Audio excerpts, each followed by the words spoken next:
Hello and welcome to Spyhards podcast, the greatest spy movie podcast in the universe. I'm Agent Scott. Relax, Mr. Steak. And I'm Cam the Provocateur. Who doesn't want a relaxed steak? Exactly.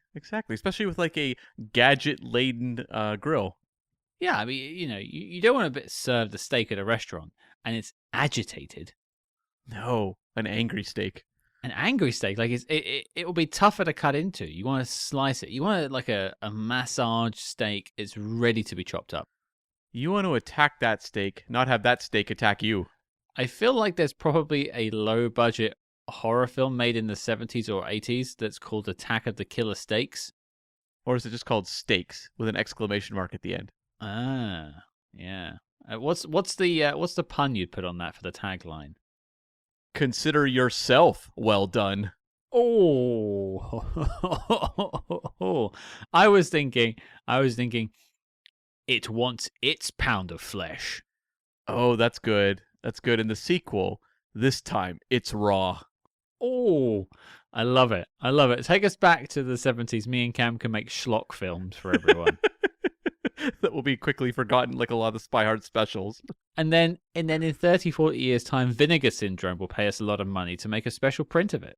And there'll be a documentary of us looking mildly confused, talking about the creation of a movie we kind of have forgotten. What's a Blu-ray? Yeah. So welcome back to Spyhards, everyone, your local friendly neighborhood spy movie podcast. We've got an interesting film for you this week and a very good guest joining us as well, and a Spy Master interview for you later this week, but I won't spoil that just yet because we need to do something first. We have been squirreling away some wonderful 5-star reviews from you people at home, you Spyhards diehards out there, and we need to induct another Spyhards diehard. And if the great people listening don't know what a Spyhards diehard is, Cam, why don't you tell them? A Spyhards diehard is someone who leaves a 5-star review for the podcast on Apple Podcasts and lets us know their thoughts on Spyhards, and we then read that review to the world and give you a top secret code name. Exactly. We name and we celebrate. We don't shame. No. We celebrate your wonderful 5-star reviews because you're celebrating us.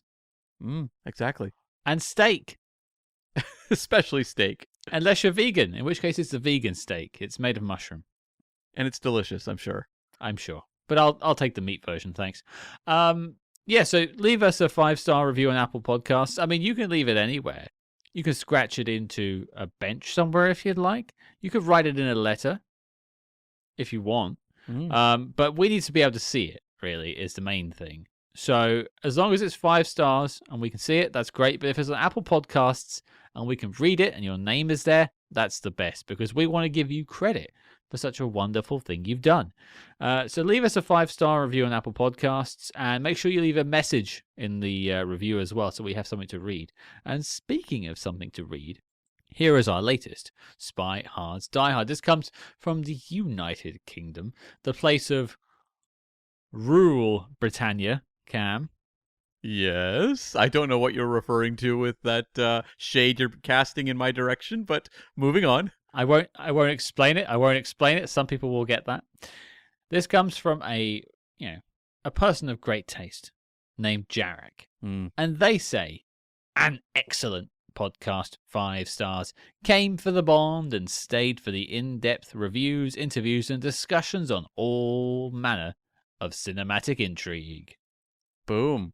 Thank you very much, Jarek. I mean, concise and to the point, unlike some of the movies we tackle on the podcast. So that's very appreciated. Or some of our episodes, too. Some of our episodes, yes. I like that you sent a very to the point review of a podcast that often runs over an hour and a half. So thank you.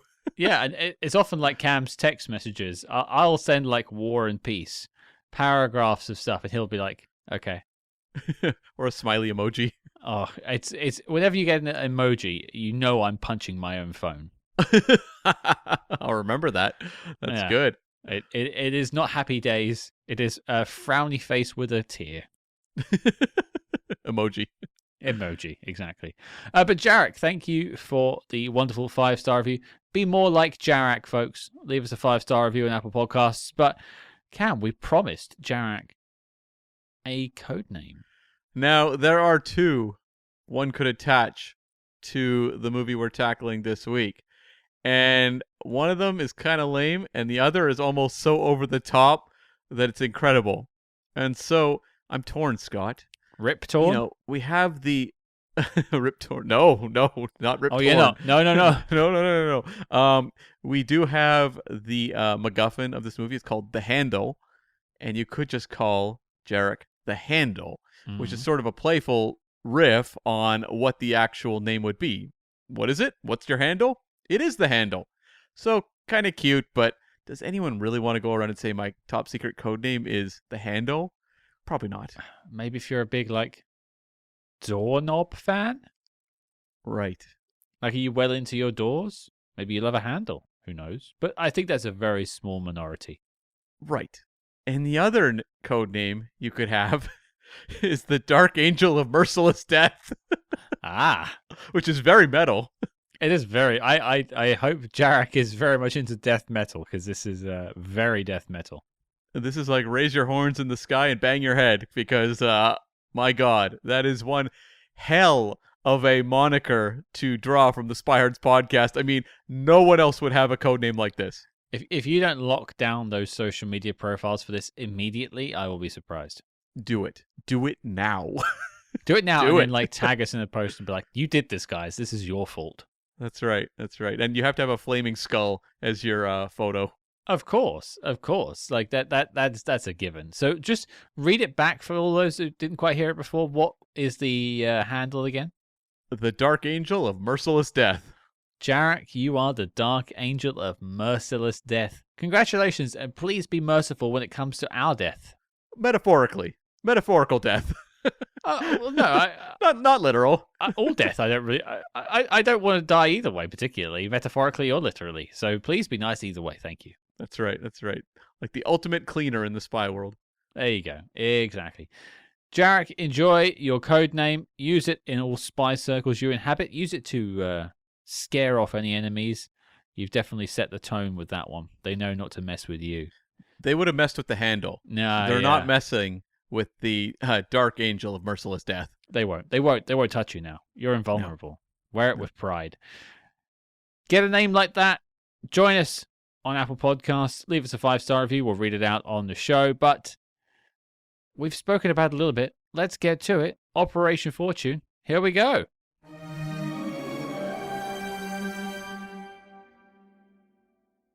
Well, Cam, we've got quite the operation on our hands this week, and we're very fortunate. Oh, perfection. To have a very special guest joining us, I think now for the third time, although she could well correct me, and she often does. Joining us is the lovely, elegant voice actor, casting director extraordinaire. It's the one and only Kathryn Vinclaire. Hello, you two. Hello. It's I think 3 is correct now. Is that right? Yeah, this is the third. Yeah. Second review of a film. That's right. And you started with Skyfall, so you really, really started strong. And now it is just a slow descent into joining us for black and white Southern Civil War spy films. 100%. Get ready to go back. Yeah, you're definitely going to end up in the depths with us now, I think. We're gonna... The only way is down. And that's okay. That was my Tinder bio. And trust me, the bottom is very low. Good God. Very low. That was my other Tinder bio, actually. Home Alone 3, get ready.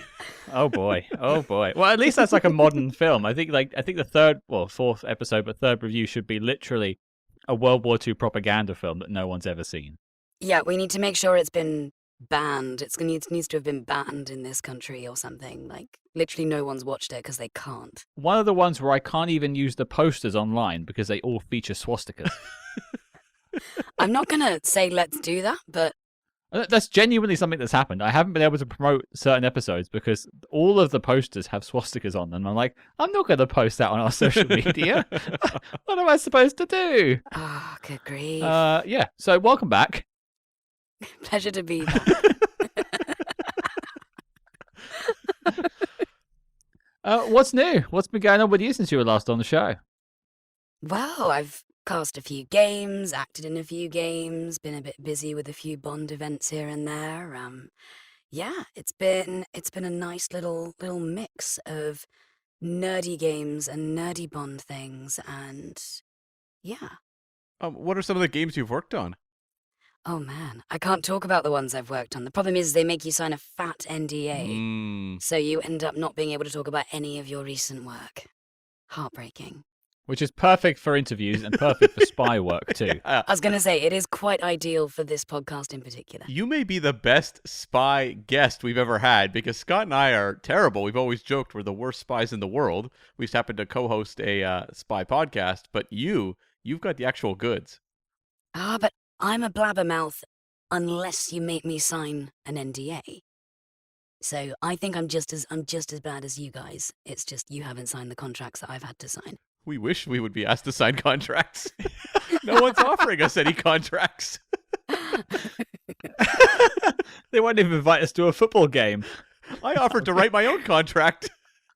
Exactly. I'll draft something up and send it over before the next one. Right. Yeah. I've signed my life rights away before. They're worthless now. You can have them. Oh gosh. Yeah, I've got nothing left. But who would play you in the movie of your life? Oh boy. Back when I had hair, my options were wide open. Now it's slimmer. I was going to take a page from the Robbie Williams biopic and just say, for you, maybe a CG armadillo. I have a question about that. I have many. Why I have many, but the biggest one, the elephant in the room, or the armadillo in the room, is why an armadillo?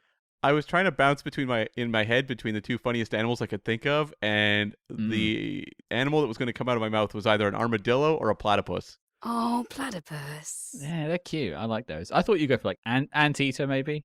I think Cam would need to be played by a shark. Oh, 100%. That would make his dreams come true. Yeah. You a shark fan? Oh, definitely. In every way, shape, and form. Wait, maybe not all. I don't know what that means. Whoa. Pull up.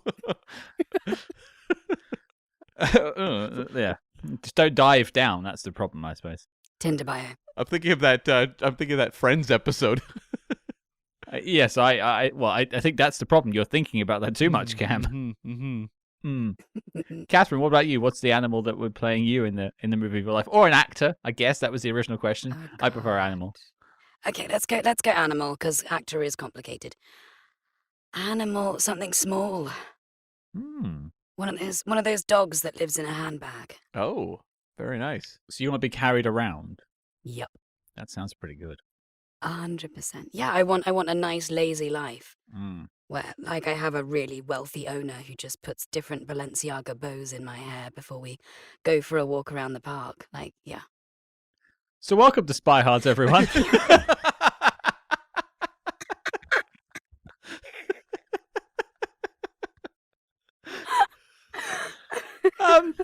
Yeah, this is about right. Actually, this is on par with our usual nonsense. I guess I'll throw the question to you, Cam. What are we talking about while Kathryn dies in the other room? Well, I think it's pretty obvious, judging from that intro. Duh. We are going to tackle 2023's Operation Fortune, Ruse de Guerre, directed by Guy Ritchie and starring Jason Statham.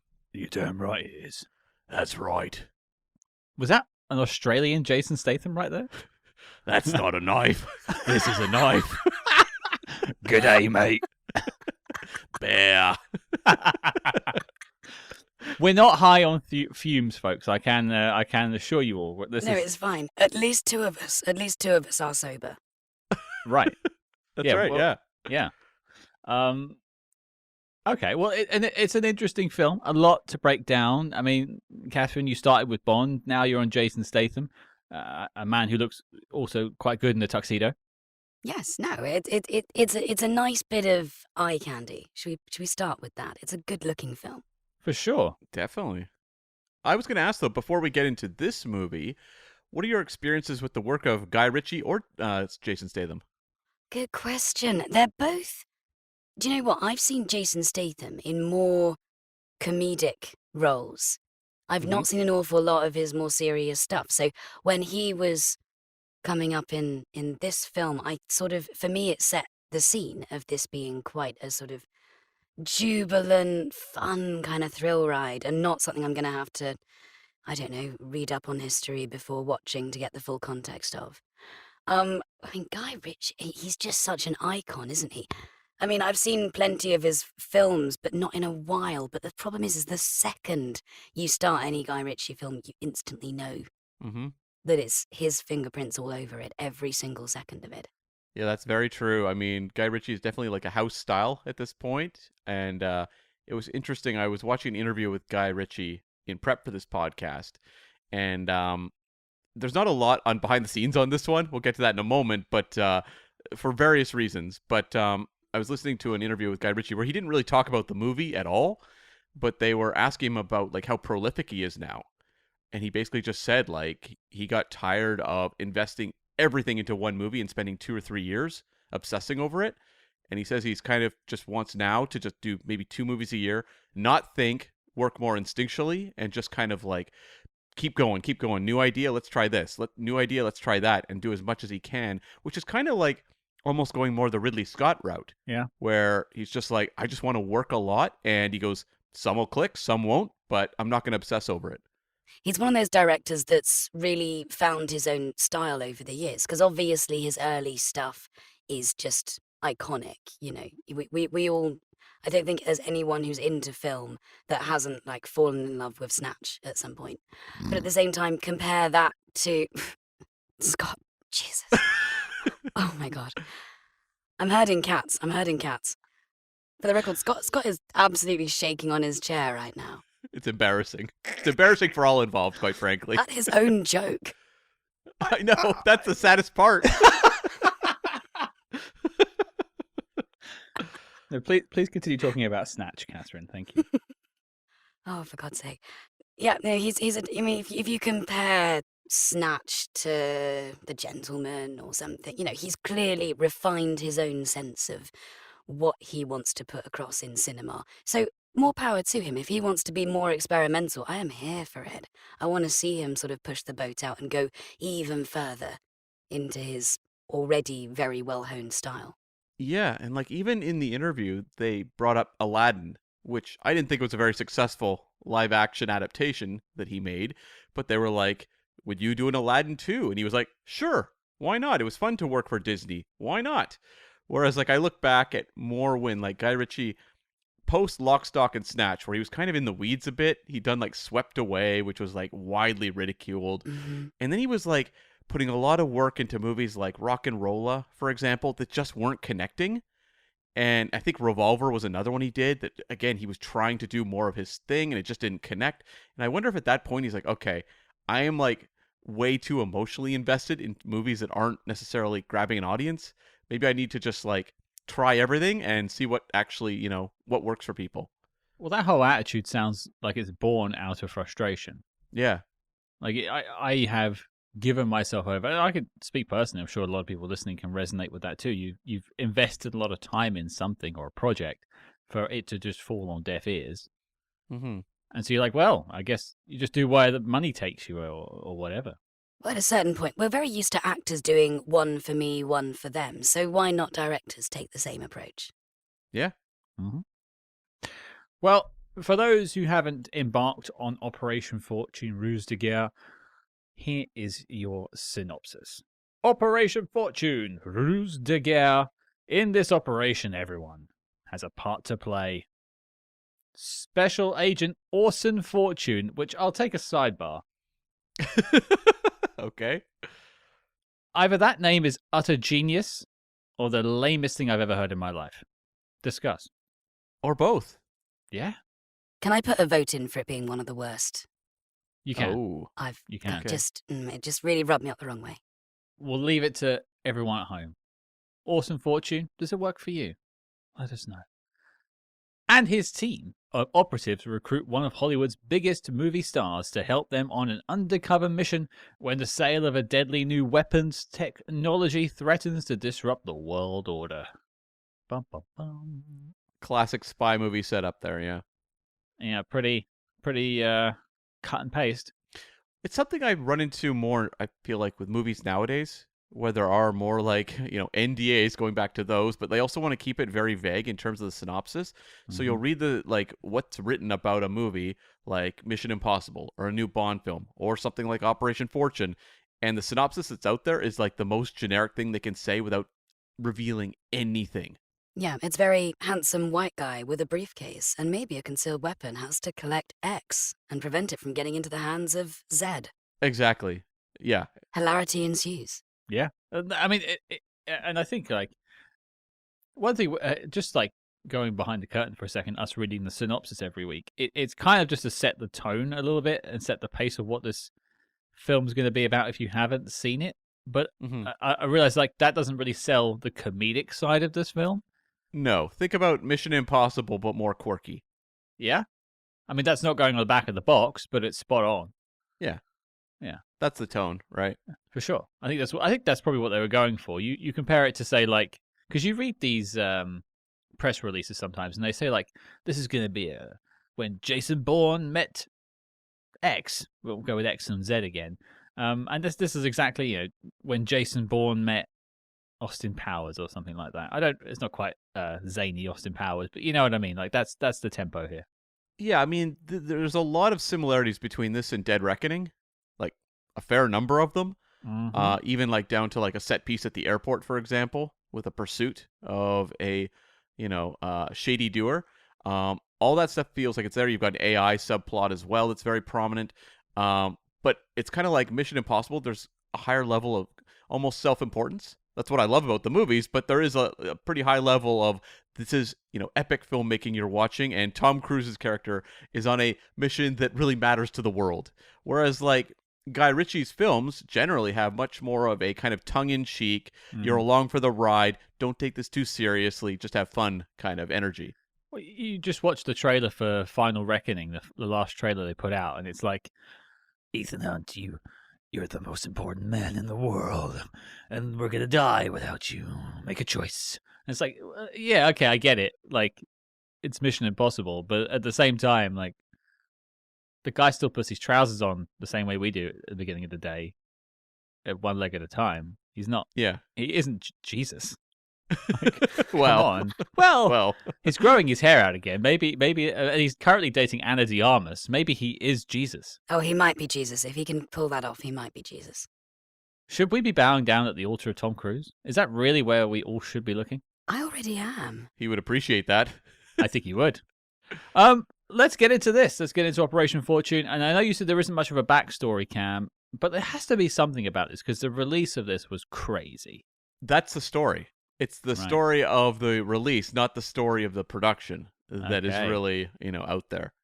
But you're nudging me off camera with a big sign. It doesn't say, you're important. It just says previous experiences. And so I guess I'll throw that question out before we get there.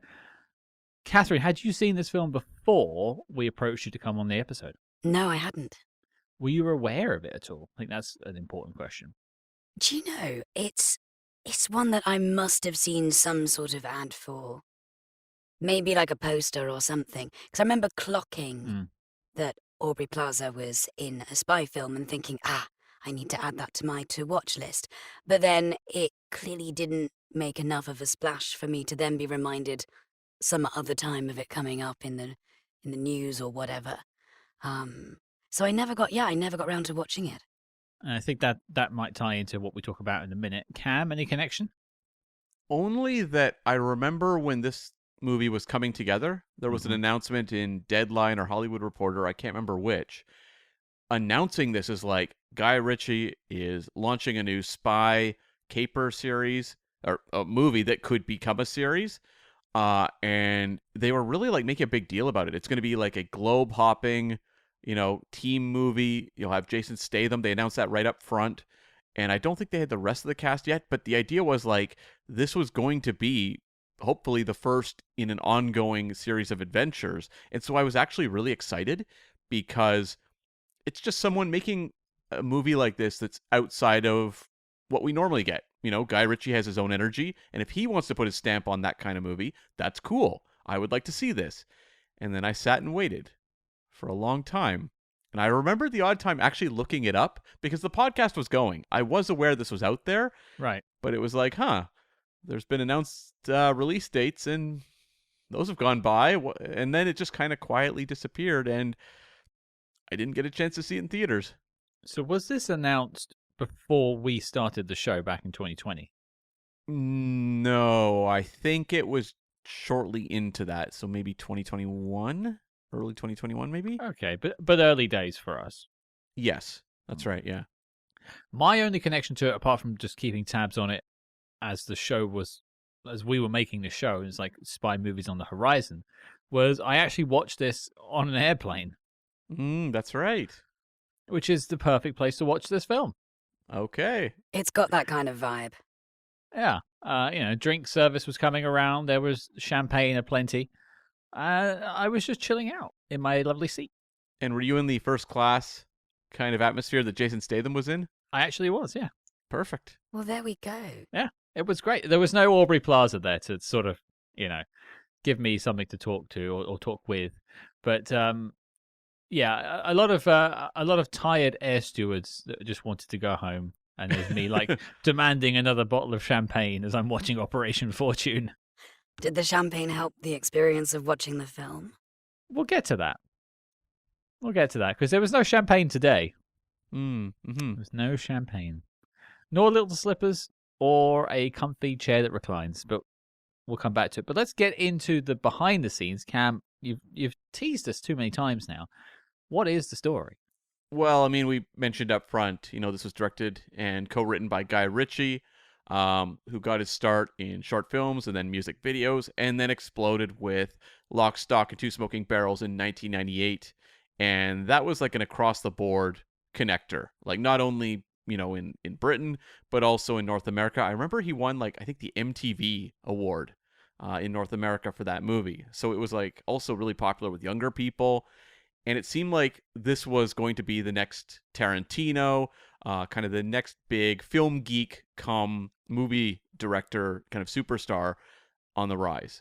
And then Snatch comes out, also popular, and then he just kind of had a lot of issues with his movies. His personal life with Madonna, he was married to Madonna for a period, kind of overwhelmed him, I think, as an artist in the public eye.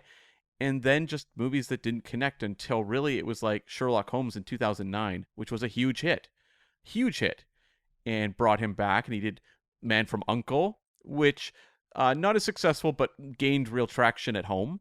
Mm-hmm. Aladdin was a big hit. The Gentleman, I think, really connected with people. And he's worked, as I said, really prolifically since, Wrath of Man with Jason Statham. And that led into this film. But since then, he's done The Covenant and Ministry of Ungentlemanly Warfare. And I'm sure he has 3 new movies coming out in no time anyway. So just become more of this kind of intriguing. He's getting closer to elder statesman. I think he's 56 now. And he's going to become I think one of these kind of warhorse directors who just cranks out movies on the regular. I mean, this is maybe a question for the end of the show, and I don't want to color in our thoughts on Operation Fortune too much at this point. But do you think he still has a Lock, Stock, or a Snatch left in him? What do you think, Kathryn? Well, by the looks of it, he wants to take things in a slightly different direction. I reckon he's already done a Lock, Stock, so he doesn't want to do it again. But film has changed so much since he made Lock, Stock, so he could easily do something in that vein, but with everything that he's got at his disposal as a modern-day director now, and I think it could be quite exciting. I think my question was flawed, and I'll change the preface. What I mean to say is, Lock, Stock, and Snatch have these sort of cult icon statuses. Status. And he hasn't really had a film that's really penetrated the zeitgeist since then, I would say. There's been some, Aladdin, you mentioned a couple of ones. Ministry has done it all right. Sherlock Holmes was huge, especially the first one. I think that's on me then, because I've never seen it. Really? Oh, okay. We're missing out. Yeah, that had the whole slow-mo thing that became incredibly popular and was ripped off a billion times. Okay. That was kind of a big deal, that movie. That was, I think, one of the biggest hits of its year. Would you say that's actually his, crown jewel then? No. I think Lock, Stock is probably, All right. or Snatch. Okay.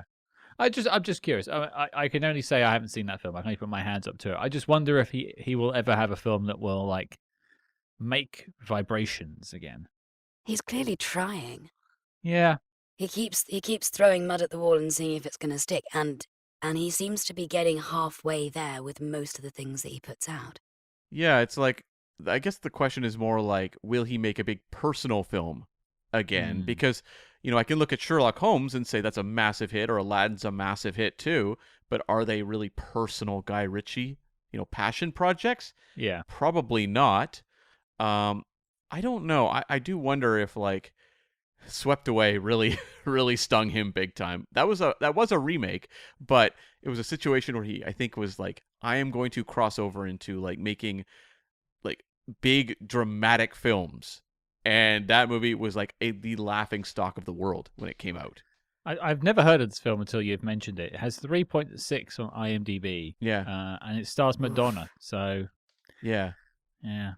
I mean, just the way it's shot. Bruce Greenwood's in it. It can't be that bad. Elizabeth Banks. Scott, maybe we can make that work for a Spy Master, or not a Spy Master interview, but a Patreon episode. and like one of the lead actors is Yorgo Voyages, who of course starred in The Little Drummer Girl. Of course. Who could ever forget that little factoid? Right. It's all connected. I'm so sorry to distract. I will go and watch Swept Away immediately after this. I won't watch Sherlock. I'll watch Swept Away. We'll see if like maybe like a 70-year-old Guy Ritchie suddenly says, you know what? Like, there is a story I want to tell, and maybe the appetite for these kind of action movies is wearing out its welcome. Maybe this is the moment to kind of tell that story. But I guess we can only wait and see. Indeed. But I mean, has Ridley Scott made it the intensely personal Ridley Scott film? I don't know, because I'd say his scope is bigger. Yeah. You say Napoleon, you say Gladiator 2, like, much as people might not like those films, they were big. They're very big. They are epics that he makes. But I mean, I can definitely point out the best Ridley Scott movies, but how many are like personal examinations of Ridley Scott as an artist? I think when you're working with those kinds of budgets and epic scales, you're never going to have a film that feels deep and intimate and personal, because you're trying to tell an epic story. Yeah. So every kind of emotion that a character goes through has to be this grandiose thing, personal to the character, but not necessarily personal for the audience watching. It's a tough thing to do. I think very few can do it. Spielberg was always able to infuse a lot of his own kind of, biography into his movies. Robert Zemeckis is pretty good, but few and far between. It's very difficult to do. Yeah, I'm not sure. It's a tough one, because some people, like, in any career, like, you get to a certain level and then you either stay there and you stagnate, or you go to a higher hemisphere, as it were, like another level up. And maybe you aren't allowed to do personal things anymore when you're in that level. Yeah. Like, you can't go back to your roots when you are that big. Unless you're Christopher Nolan, who can do anything. He rules this world. Well, Cam, you mentioned Spielberg. I mean, he, in 2022, did The Fabelmans, which was just him telling his story. But he's clearly still needed to make big films like Ready Player One, or, the BFG or something. And that's the perfect answer to my point. Like, Spielberg's done all this, and then he goes back and makes The Fabelmans, which doesn't find its audience particularly, but I think it is quite liked by film fans. I love it. It's a great film. Yeah. It's just an interesting conversation. Something I think probably to observe in 10 years' time. Yeah, totally. Yeah, we'll circle back. Book it in now. We'll be back in 10 years. Guy Ritchie makes 2 movies a year pretty much, so I'm sure we'll have more spy films to chart the course of Guy Ritchie. Yeah, so he, as I said, he co-wrote this film, and he had 2 co-writers. One of them was Ivan Atkinson, who started out as an assistant to Guy Ritchie on Sherlock Holmes' Game of Shadows. He also was an assistant on Man from U.N.C.L.E. and became a production associate on King Arthur, Legend of the Sword, and then an associate producer on Aladdin, and then became, like, this guy just kept kind of climbing the ladder of the Ritchie world and became a co-writer and producer on The Gentleman, Wrath of Man, and Operation Fortune, and also The Covenant later. He also produced Ministry of Ungentlemanly Warfare. So this is definitely someone who Guy Ritchie saw a lot of abilities and capabilities in, and slowly kind of worked his way up. And it's interesting that, like, that person's come from inside of, I guess, Ritchie's own stock. Yeah. Like he's promoting from within, which is, to me, that sounds like he only likes working with people he knows, which also ties into actors that he works with. Definitely. Yeah. I just wonder if, like, I remember Kevin Smith, some years ago was talking about his filmmaking process, and he just said, like, he was always told at an early point in his career, you can't make movies with your friends.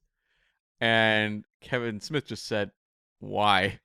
Like, these are like fun sets to go to, and why would I not want to do this more? And we can definitely debate the trajectory of Kevin Smith's filmography, but he had a process that worked for him, and I think Guy Ritchie may be kind of going the same route. It's like low drama sets, you're working with your friends, and let's make this happen. Well, to be fair, on the other side of that coin, I podcast with you every week, and I hate your guts. Exactly. That's why this podcast is successful, is because we're bitter enemies. It's the tension in the room. I'm waiting for you guys to kiss or kill each other. I've been waiting for that for 5 years. We're like strangling each other. I love you. I know. The other writer on this project was Marn Davies, who had a story credit on The Gentleman. There's more story there, which I'll get to in a second, and had screenplay credits on Wrath of Man and Operation Fortune, and then The Covenant later. And Scott, should I cue it up? Well, I think you should get to do it, Cam, because this is one you did all by yourself. That's right. So this week we have a Spy Master interview. I am joined by Marn Davies, who takes us through the story of Operation Fortune, which was a wild and woolly roller coaster ride of a movie that I think, whether you like the movie or don't, it'll be really interesting to tune into, because there was a lot of changes made. This movie had, different concepts. It had a different title. It was called Five Eyes for a long time.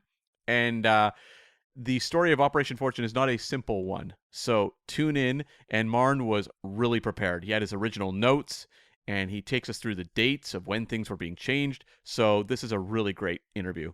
Wikipedia editors, get your notepads ready, because you're going to want to update the page for this one once you've heard this interview. And one thing we like to do is tell the story of a spy movie in whatever way we can, whoever we can talk to, right? Mm-hmm. And you look at the production notes on this movie on Wikipedia, and they're pretty much blank.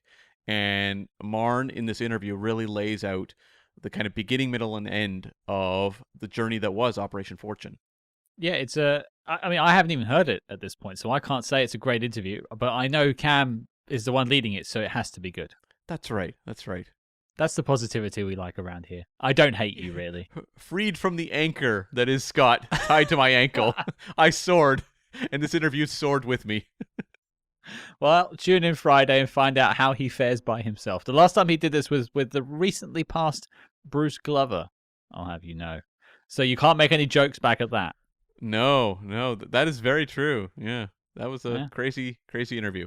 It really was. Check that one out too, folks. Actually, go find that in the archives. It's Cam increasingly getting distressed for an hour and a half as Bruce Glover talks. It is quite fun to listen back to. It was a behind the scenes. That one was a real rocky ride. That was me recording through a phone and holding it up to a microphone. Oh my god, not fun. So this was the 5th collaboration between Ritchie and Jason Statham. And one of the things that differentiated this movie, though, was that it's been said that this had more improv than any other Guy Ritchie film. And I don't know if that will change in future movies, but Ritchie said he didn't like the script. He called it a feathery fish and said a lot of the writing was done on the day. It shows. That's it's not a nice thing to say about your co-screenwriters. It's a weird thing to say, yeah, and he felt like it was just like, we're going fast and loose on this one. We've got actors that are going to improv. Aubrey Plaza, you're not bringing her on and then locking her down to a word-for-word recital of the script. And I guess there was a certain energy that it was we are just kind of going fast and loose on this one. I think we'll get into whether that pays off or not, but the freneticism, if that is a real word, I think does show. Yeah, and also this was a pandemic film. And so this was early on in the very restricted methods of shooting movies.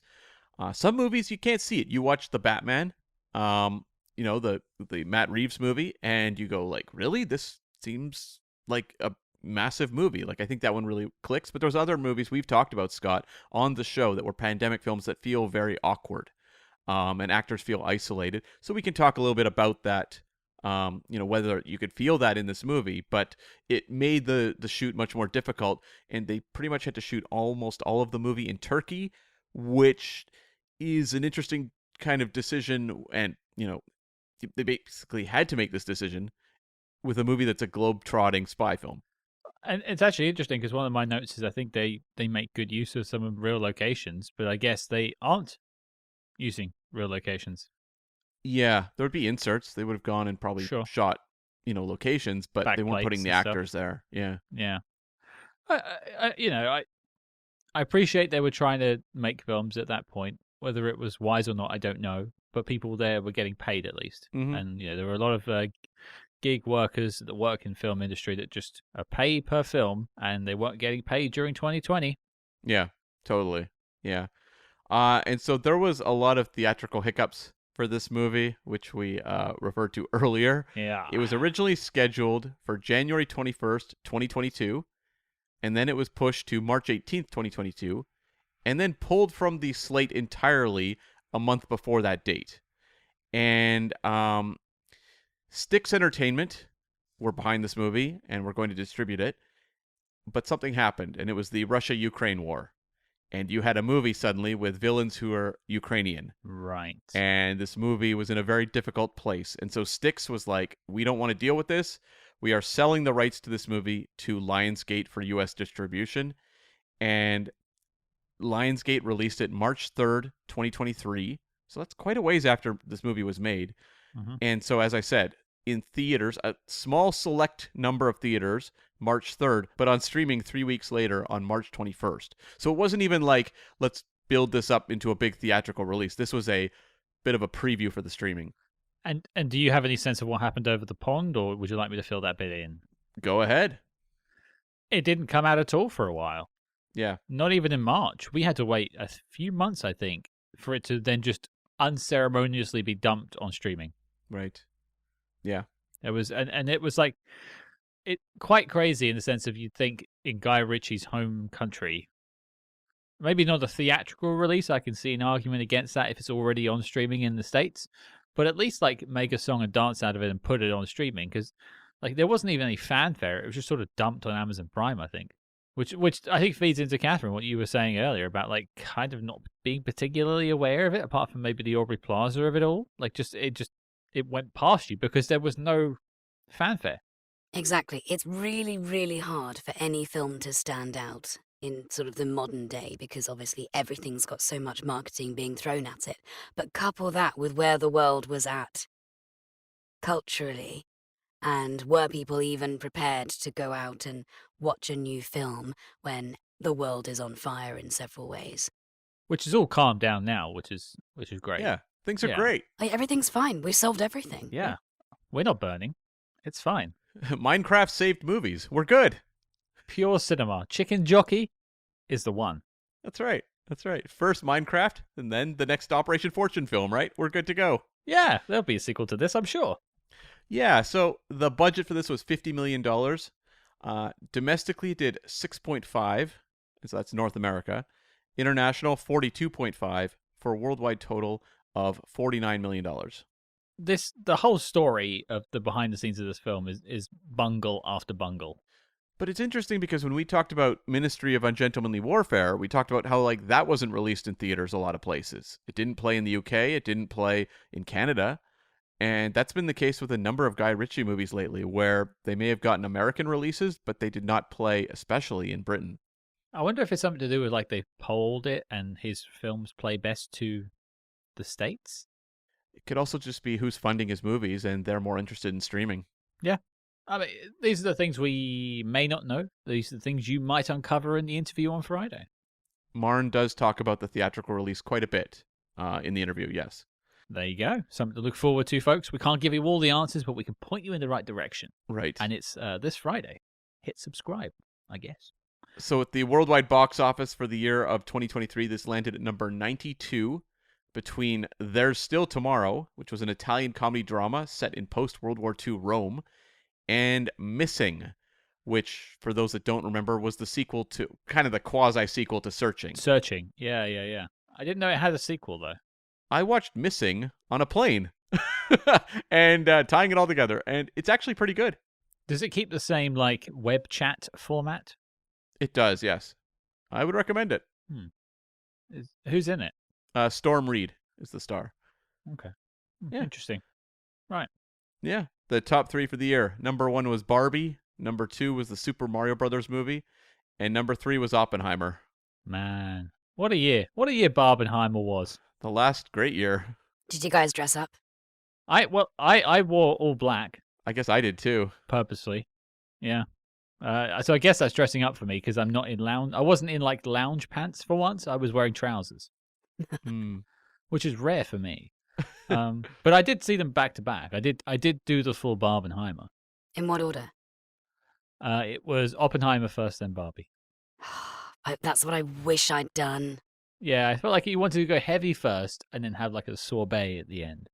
I went Oppenheimer first and then Barbie, but I saw them on different nights. It was like back-to-back nights. I know. I couldn't That's be not bothered. even I Barbenheimer. know. Weak. I know. That's Barbenappenheimer, I guess.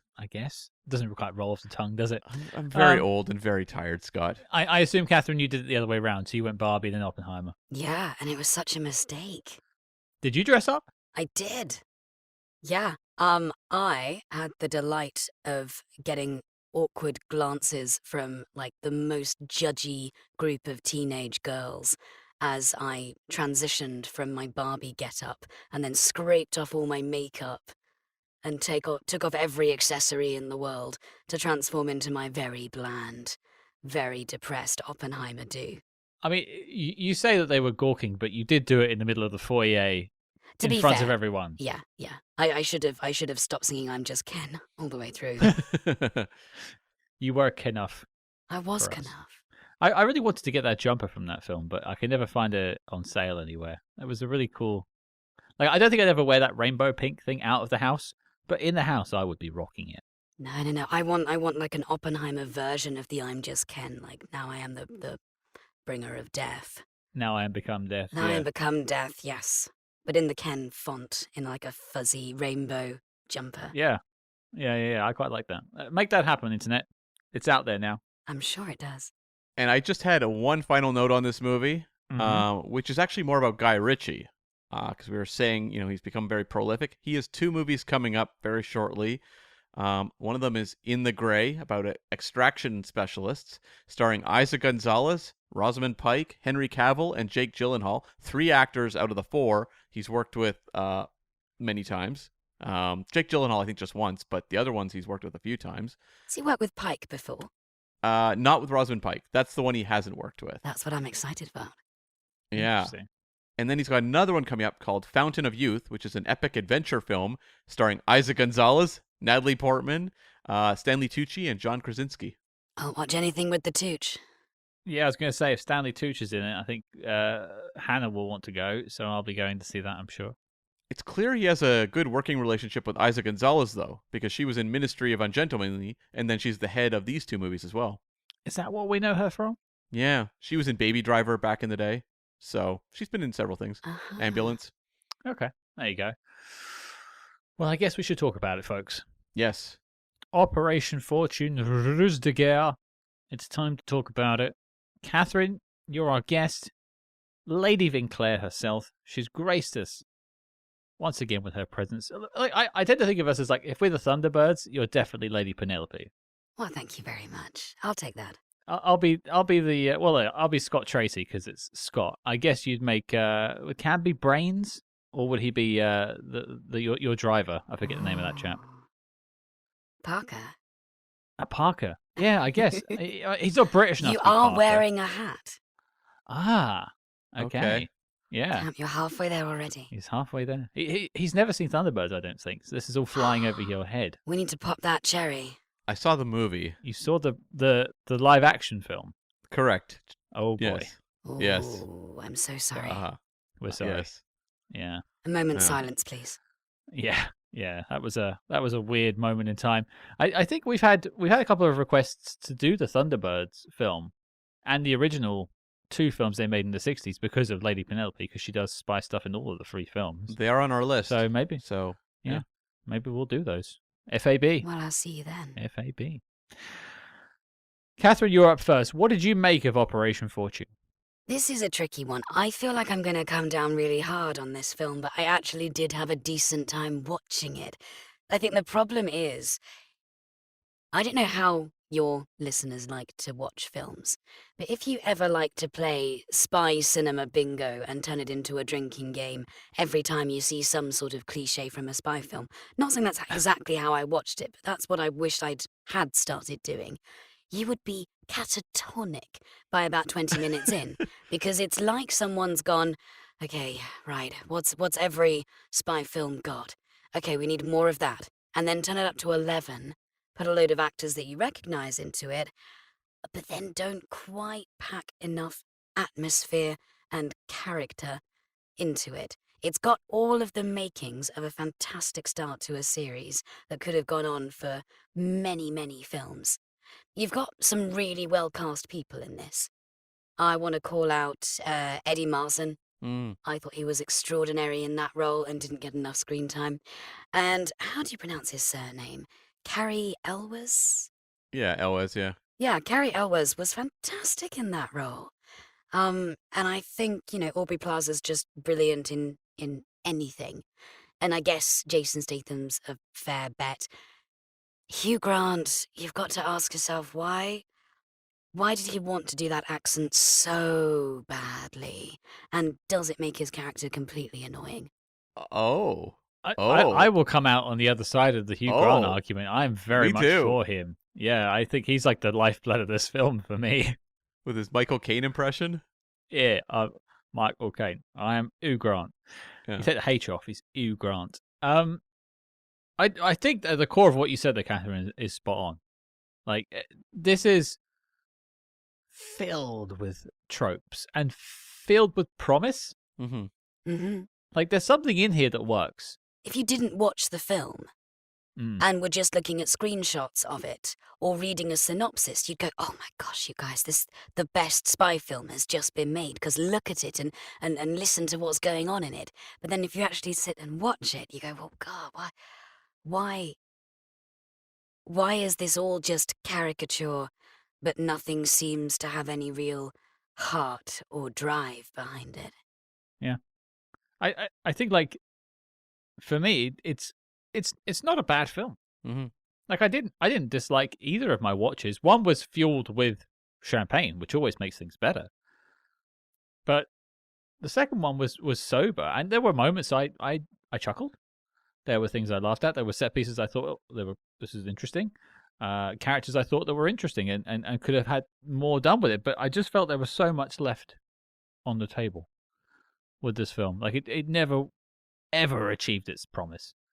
And it's quirky, it's fun, it's lively, but there's like this questionable execution that I can't get away from on this film.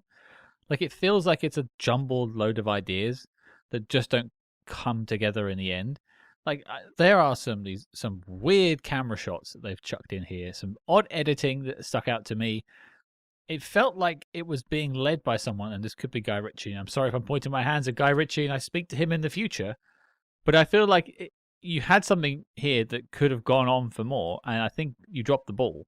I think you wanted to maybe do too much, or you just let the actors run loose and throw quips everywhere. It just felt a bit incoherent. See, I've got a theory about what might be missing. Go on.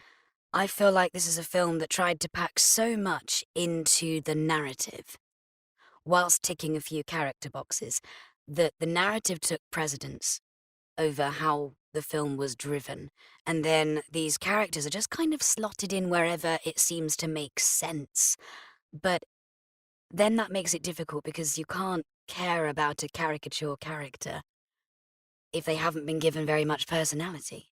There's a part where, like, Josh Hartnett just disappears from the movie for a stretch of time, and you're like, and then he pops back up, and you're like, oh right, I forgot that he was, like, an important character in this movie.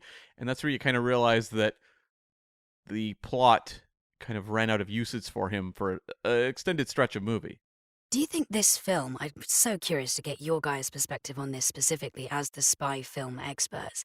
Uh-oh. Do you think this film suffers because everything that happens in it is very derivative of things that we've already seen in many other spy films before? I don't think I don't think that the film necessarily suffers from that specifically. I think that is a structural problem, but that can be overcome with doing interesting twists on the same things. You iterate on it, and they've not done that, which is more the problem. You've got these crackerjack actors, like you're putting Aubrey Plaza and Hugh Grant in this film. They're going to give you weird performances, and quirky is the word I underlined, quirky. And, you know, that should help, but ultimately it can't stand up. The foundations of this film fall apart for me, and that's really the issue. The tropes are laid in the best spy movies of all time. You watch something like Goldfinger, people think Goldfinger invented a spy movie. No, they've been going for years. You just look at North by Northwest, there's a lot of Goldfinger in that film. But what Goldfinger was doing was yes and. Mm-hmm. It was adding to the conversation. This isn't adding to the conversation. It's sort of resting on its own laurels. And I think that's really where it falls apart, is that ultimately you can put a good cast in a film, but if the filmmaker's not passionate about it, and I feel like there's no like definite vision, which I think is what we're lacking here, you're just going to get a bit of a mess that as a viewer, you're not going to get invested in. Well, I mean, I like the idea of taking a template spy film and just injecting a collection of colorful characters who kind of bounce all over it. Because you can look at, like, the crime story of Lock, Stock, or Snatch. There's nothing particularly innovative about the actual crime story, but it's about those characters occupying that world and how they play off one another and come to a solution at the end. So, like, that makes sense to me. But I think where this movie runs into trouble, and I'll give my thoughts, because I genuinely enjoyed watching this movie. Like, I had fun with it. The character inventions going on, I think a lot of them are brilliant. I thought, like, Aubrey Plaza was just like a home run in this movie, and I thought Hugh Grant I was hanging on every word, like, coming out of Hugh Grant's mouth. I would have watched just 2 hours of Hugh Grant giving a monologue as this character. But I also feel like that's kind of the problem. I think Guy Ritchie fell so in love with these comedic performances, and, you know, Josh Hartnett as well, that with a spy plot, you want it to be pretty well structured to kind of keep the audience on the edge of their seat. You know, there's a lot of heist movie energy. Heist movies are very difficult to make and require, like, precision filmmaking to really make effective. You look at something like the Steven Soderbergh Ocean's 11, which is just like a masterclass where you've got all these poppy personalities, but also an incredibly well-constructed heist story. Here, the plotting aspects may have been really strong on paper. I don't know. But it feels like, you know, when you have Guy Ritchie saying he wasn't happy with the script, he was calling it a feathery fish, things like that. And he was just improvising a lot and relying on kind of the actors to kind of step in and just give the movie a lot of personality. That seems like the kind of thing that can override the effectiveness of a spy plot or a heist plot, whichever one you're trying to generate tension through moment to moment. This movie really bounces between spy and heist movie. And I think that's where the problem comes from. And you see Guy Ritchie playing, you know, his old kind of tricks to try to make this movie, you know, really effective. You have at the start, like, the footsteps cue with, like, flashbacks to the theft of the device, which is incredibly well delivered. You have a moment where Jason Statham is escaping like a heist, and they do a cut and then do a flashback as to what actually happened. That feels like Guy Ritchie trying to inject, like, his kind of wacky energy into it. But I think by the end, and we'll get to this in my dislikes, I think, I didn't have a real sense as to what the actual threat really, really was. No, I think that it's missing an antagonist. Mm-hmm. Like, really. Like, Hugh Grant is originally pitched to be it, and then it turns out to be some other people, and also the entity is part of this too. But that's one of my hang-ups about the last Mission Impossible film, is it doesn't really have a strong antagonist. What about Gabriel, Scott? You don't bow down to Gabriel? What about Gabriel? Well, I couldn't tell you anything about the guy. What a missed opportunity. Hey, we'll see what happens in the follow-up. I think you're right, Cam. I think Guy Ritchie's trying to do something here, but I think it's like the inmates are running the asylum a little bit with the ad-libbing. Yeah. And what might sound quirky or fun on the day, I don't know if that edits together well in the room at the end. Like, you can have all this stuff and be like, oh, that was really fun. Oh, we'll change this scene today because I want to try something different. We'll try that. But when you get to that editing studio at the end, you have to put together a film that's coherent and dramatic and tense. I don't know if this comes together in that way. And I think like a lot of this sort of hangout vibe and the sort of the wackiness at times really hinders it from having any real dramatic tension. And ultimately, if this is just going to be a spy comedy, that's fine. But even like Austin Powers films have some jeopardy at times. Mm-hmm. Oh, yeah. Austin Powers has a lot of heart. Yeah. I think one thing that stands out from we've talked about the improvisational side of some of the lines, and I think the problem is that the lines in isolation feel a bit improvised rather than the scenes as a whole. When you have two people that really know how to improvise, they can spar off of each other. And what we got were quite a few good one-liners, some that seemed to be potentially improvised, but you didn't necessarily get the chemistry of the characters together feeling really tight. To me, it always just felt like a bunch of actors sitting on a set. Well, and I think there's also, it's difficult, I think, when you have so many broadly comedic characters together, because there's a lot of them, like a lot. In fact, the majority of the characters are comic characters.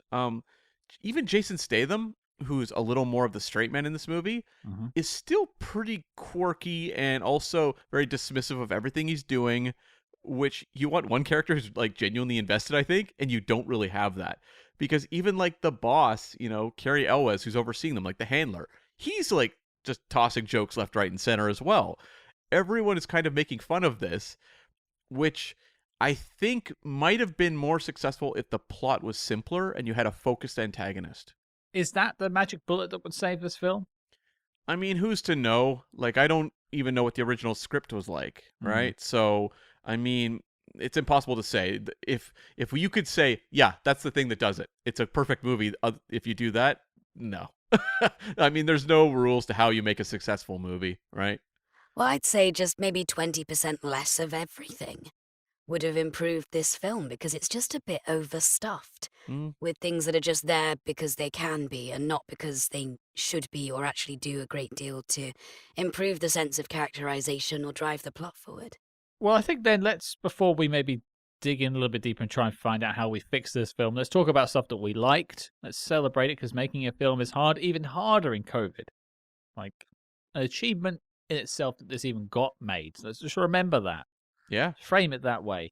And that it's fun. Like, ultimately, I did have fun with it, so that's an achievement unto itself.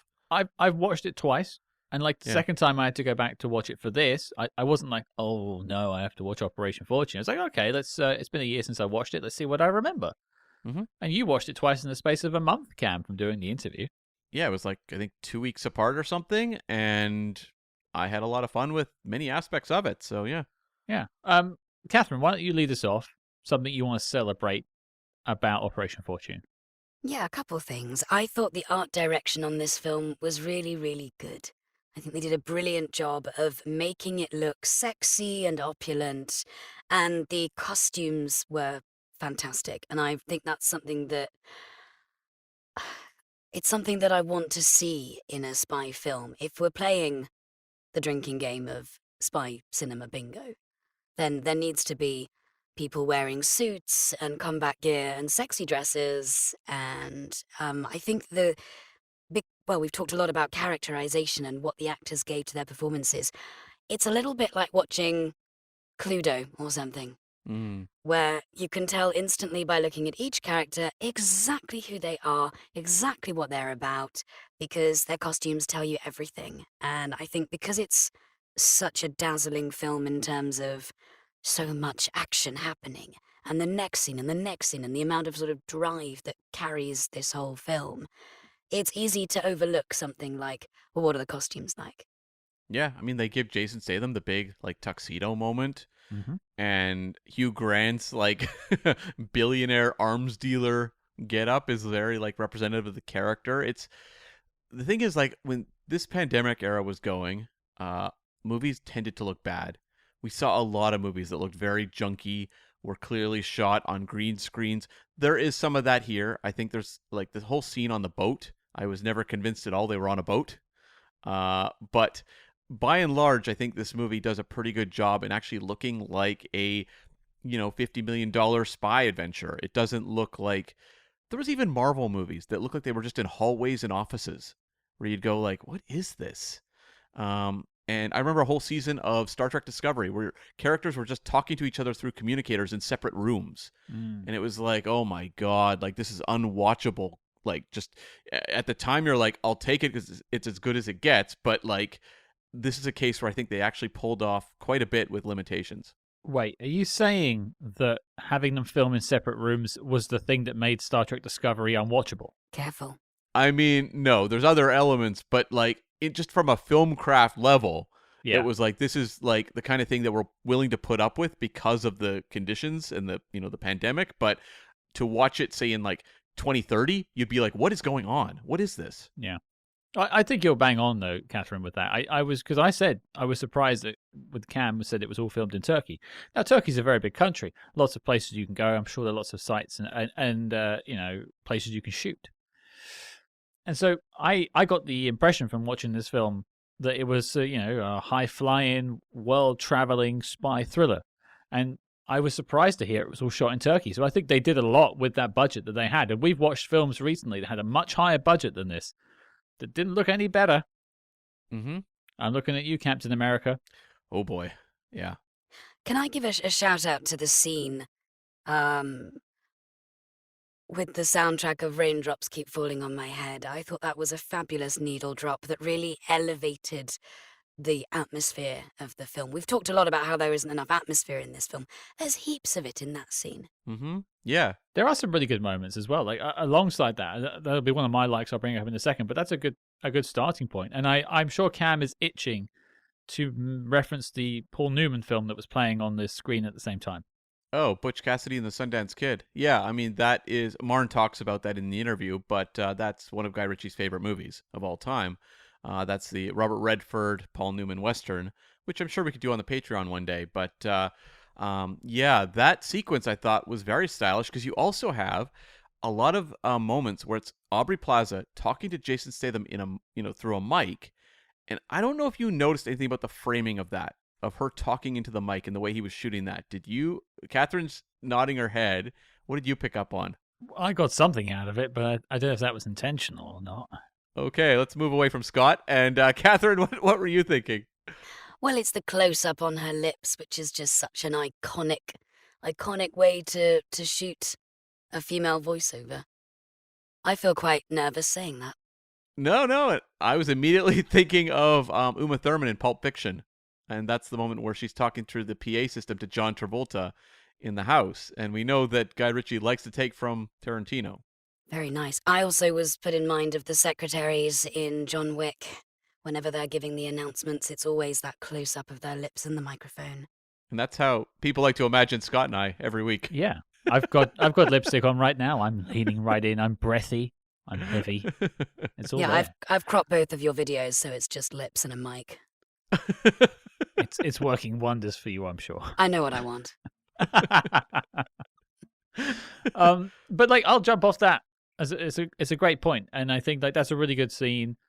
And I think this film has its moments. There's some really good moments. Maybe don't come together as a full cohesive unit. I'll just throw out the airport sequence. I think, much as we can reference Mission Impossible, who did the same thing the same year, and you could argue better or bigger, perhaps, at least, definitely bigger. And there's a lot of like spy movie tropes. I think it's quite elegantly done. I think there was some class to it. You got the Aubrey Plaza witty voiceover with like making jokes about everything. Jason Statham playing the hard man, and it's all just sort of, it looks cool. Like Guy Ritchie can make a sequence look cool and quite effortless, and I think that sequence itself speaks to it, and also the sort of Jason Statham break-in sequence. I think Jason Statham is known for these fight sequences or martial arts scenes. And I think Guy Ritchie was really good at injecting them in moments that mattered without just turning this into a Jason Statham punch-up movie for 2 hours straight. You get like a fight against one of their rivals men, where it's like largely comedic, where Jason Statham's doing the left or right, which hand am I going to hit you with? Where it's like funny and Guy Ritchie-esque, but it's also like giving the audience who are Jason Statham fans what they want with these really like tight, punctuated fight scenes that are a lot of fun. I'll add my like to the pile, the puddle, Mm-hmm. to the another word beginning with P. And that is, I am all here for the Hugh Grant sod it Renaissance period. Kathryn is not. She's No, I'm here. Oh my goodness! Don't put words in my mouth, Cam. I am here for Hugh Grant's second coming, and Scott, be careful. And... I didn't laugh at that one. Don't look at me. No, but I saw your face. I saw your face. I think he has a second, third, fourth, and fifth in this movie. No, I'm so here for it. He's extraordinary in a lot of his recent roles. Go watch Heretic if you haven't already. It's just extraordinary. I just struggled with the accent, not with the character. Just the brassiness of the accent. That's fair. It is a particular East London like twang that is mostly made up for films. Exactly. It felt incredibly fake in and it's not to say it's not a bad performance on his part. It suits the character. But when the rest of his character is already turned up to 11, do we need an accent that is that thick layered on top? Or is it just a little bit too much icing?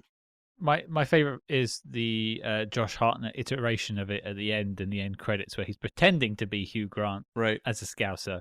Not as a Scouser, as a Cockney, sorry. And like he definitely can't do that accent. At least Hugh Grant is kind of close to a facsimile of a Cockney accent.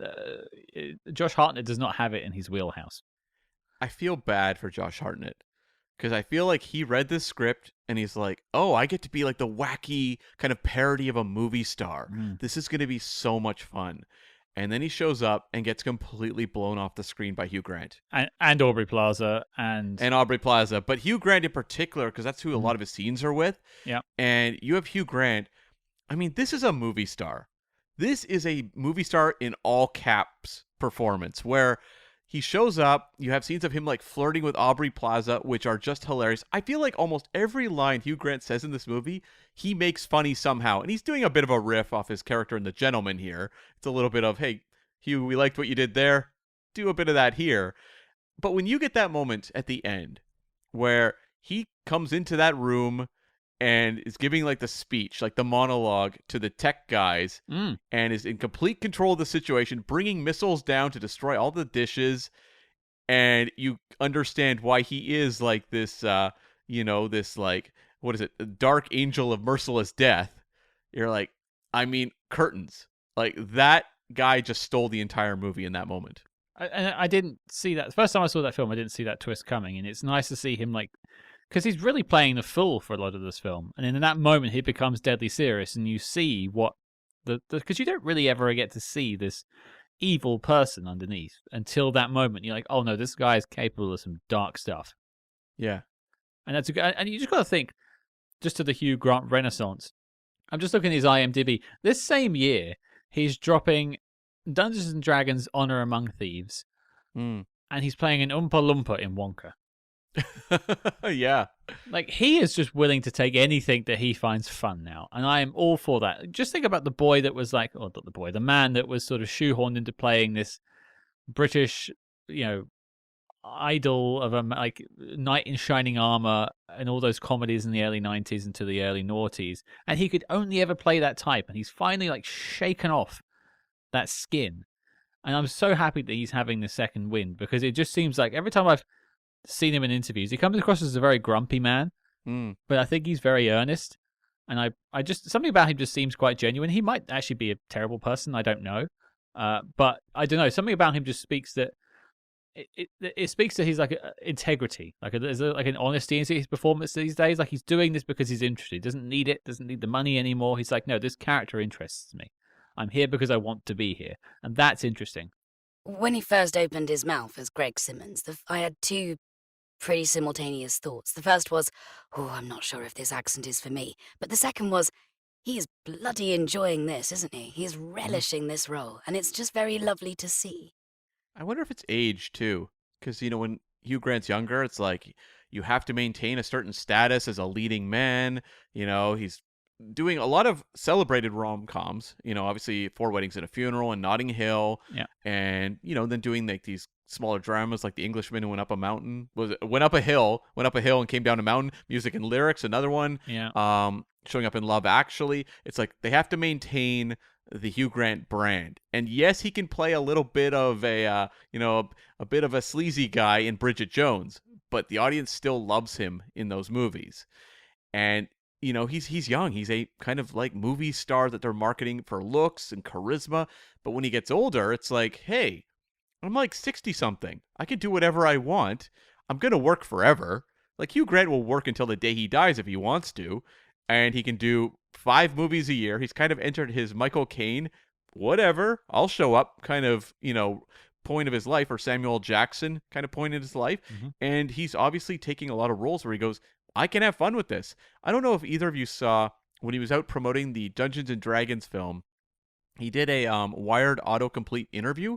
Yes. And where yes, you saw it, Kathryn? Seen it. Yeah, love it. Where he has everyone in complete stitches just because he has no idea what happened in Dungeons and Dragons.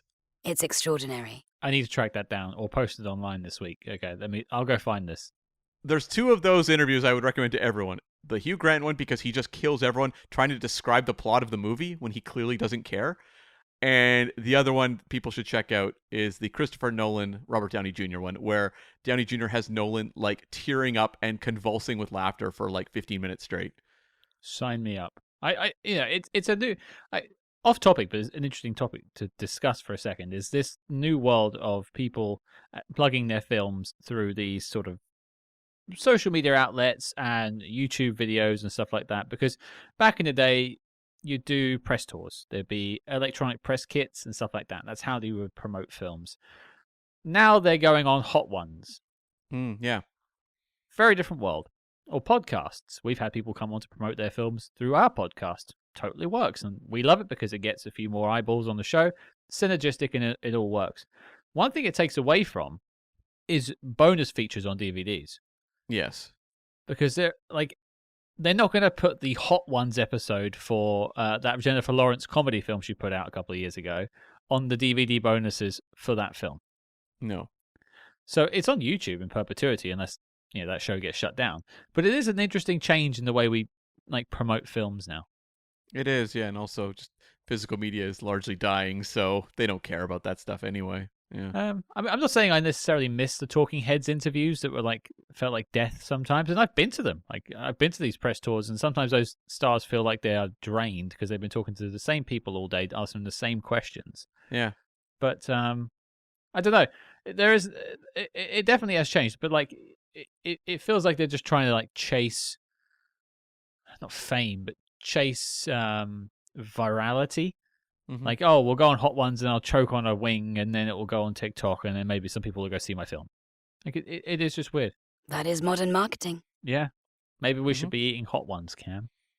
I mean, back in the old days, they just show up on a talk show, right? And that was it. You were speaking to the world because so many people were watching those late night shows. Yeah. But this is why it's such a delight to watch Hugh Grant not be able to describe the plot of the film he's in. Because he's such a part of the old guard that all of this new media spin of constantly being sort of, looking for viral moments, it's kind of beautiful that he accidentally made one. Cab, do you have a like for us? I mean, Hugh Grant was going to be my biggest one because I could happily just watch him in this role forever. But I mean, I'm going to just show extra love to Aubrey Plaza, who is ingenious in this movie because it's a personality type we don't see in this type of movie. And I wish, they did more things like this in movies where it's like, you know what? This person is just loopy. Let's throw them into this movie and see what happens. Because I think she is effective. It's not like she's standing outside of the movie ridiculing it. You believe her as someone who is incredibly brilliant and is almost brilliant to the point of just being completely neurotic and eccentric. But the comic energy coming off of her in every scene. There are scenes here that could have been just so dry or so bland with a different, actor or for someone she's acting opposite. And in this film, it's just like she just is like this bolt of energy. And I think of like giving her a big action moment where she's firing a gun, doing a 360. She makes that funny and cool. Or one of the funniest moments is where she's talking about them infiltrating someone, and she's like, "Get inside of them." Set cut, and it just cuts her off. It's such a good moment. It feels like Guy Ritchie is like, "Oh, I love what she's doing. I'm gonna edit my movie to accommodate her comedy as well." Like he's actually playing into it, and it doesn't feel like a movie where they're trying to rein her in. And I think that's to the movie's benefit, because when she is saying at the end, to Jason Statham, like, "I'll be your corkscrew baby," I'm like, you know what? Honestly, this movie is kind of a modest charmer, but I would watch a sequel just to see these two together again. And you know what? Throw in, Josh Hartnett and Bugzy, Malone, and whatever else. It's so interesting because it's rare for women to be in spy films and be allowed to be part of the comedy value of it. Mm-hmm. Because often you've got them as the straight woman, Mm-hmm. while the man gets to do the comedic sketches and skits. But with this, you have this perfect balance of she looks like every woman you've seen in a spy film. She's gorgeous, she's got the sex appeal, but her character doesn't give a toss about any of that, and it's wonderful to watch. But there's like a slight chip on her shoulder too, because she knows she's playing second fiddle to someone else. Like she's replaced originally. Like she loses her job to someone else who's allegedly better, so she has something to prove. But she's trying to also maintain like an air of I'm above this. So there is like a deeper part of her character that they probably could mine in follow-ups if it did get follow-ups. And I just want to talk a second about Aubrey Plaza, who's someone's career I've been paying attention to since Parks and Recreation. Great comedy show. If you've never seen it before, folks, gets my recommendation. But just what a meteoric rise. You got to think, this girl was working in the NBC Page program.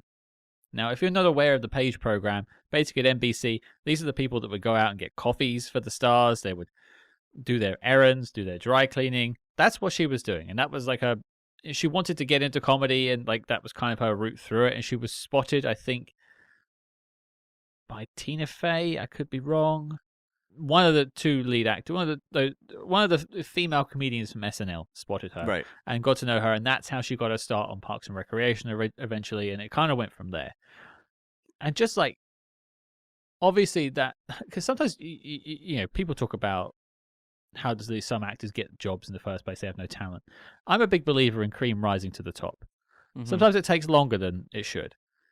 But clearly she had something, and they saw that, and I'm glad she's here. Because there is another world where she kept working in the Page program, got disinterested with it, and left, and is probably working in marketing now. Yeah. And what a loss that would have been.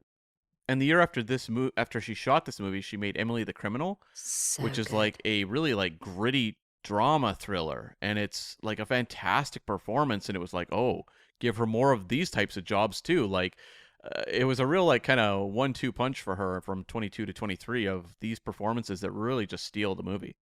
And like she found herself in, I think it's the first season of White Lotus, which is a fantastic television show. Second season. Thank you, Kathryn. Just finished watching the third one myself. No spoilers. But yeah, I just think like the only way is up for Aubrey. And yeah, just really happy to see her in this film. And every time she's on the screen, there's a joy there. She's someone that I could see being a leading lady in a female-fronted spy film series easily. Spin-off? That could work. I'll get back to that question. I'll get back to that. And the last thing I want to say about likes is I appreciate this film brings up some French words that will confuse everyone going to see it because they'll have no idea what it means. That's true. We interrupt this program to bring you a special report. Agents, we don't expect you to talk. We expect you to buy a subscription to our Patreon. Yee. That's right. Over on the Spyhards Patreon, we're covering all your favorite spy TV shows, as well as popular films from the most iconic secret agent actors of all time. Cam, why don't you share some intel on our latest assignment? Yes, this week on the Patreon, we're going to swing some swords and tame some beasts because we are tackling the 1982 fantasy epic, The Beastmaster, starring Mark Singer and Tanya Roberts. Does this film still cast a spell?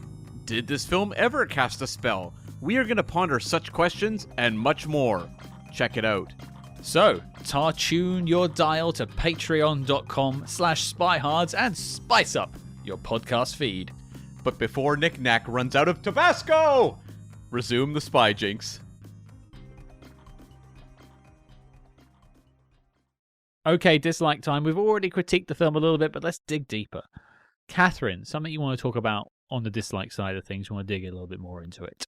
I feel like I've already gone through quite a lot of my dislikes. I think it's just the fact that a lot of what happens seems very unmotivated, and I ultimately found myself struggling to really care about what happened to the characters. As likable as they are very sort of cookie-cutter, cliche caricatures.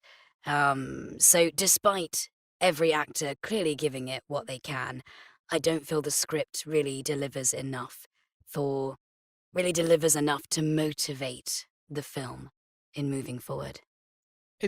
I think that's probably a fault of just the comedy that's being shoehorned in at times. Like everything is played a bit too cool, so you can't really spend time for it to actually be dramatic. Yeah.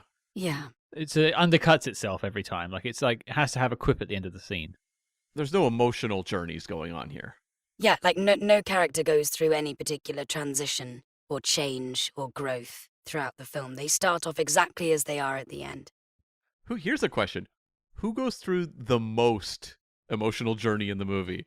We can admit that like no one has a particularly great character arc, but who has the best? Is it Josh Hartnett? It's Josh. Going from actor to agent, I guess. I'm going to go for, I think it's Trent and Arnold, because they go from living to being dead.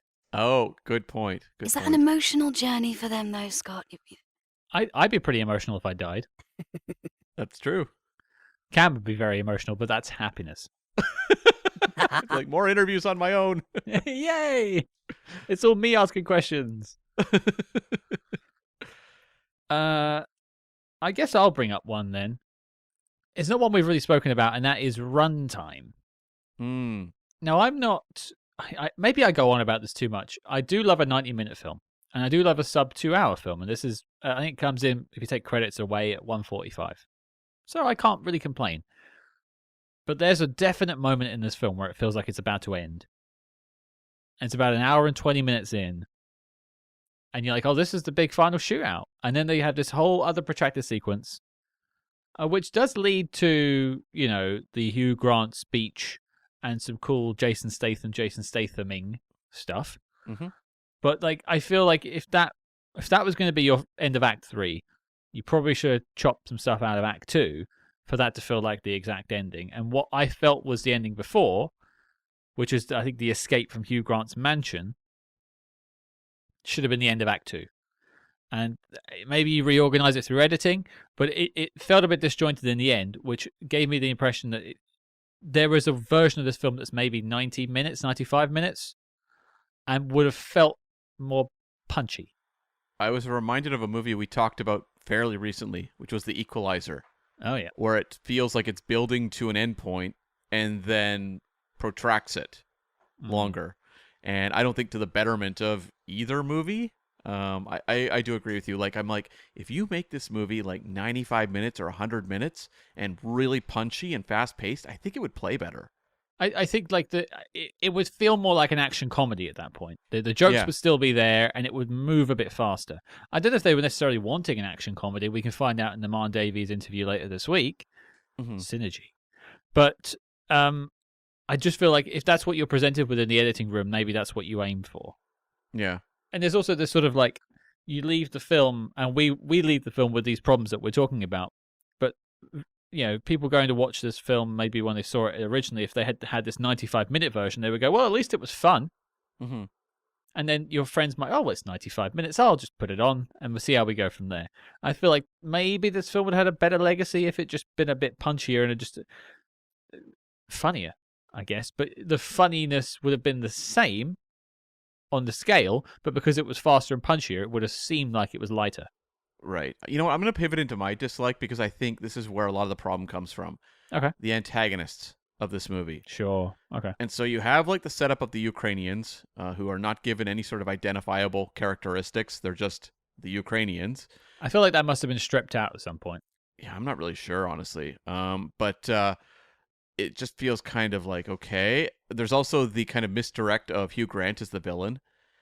And so you're like, okay, well, who's my villain? But there's also this character operating in the back, Mike, played by Peter Ferdinando, who is like the rival and is supposed to be generating a lot of tension as they're trying to achieve a mission, trailing, a buyer, or sorry, a seller, I should say, through the airport.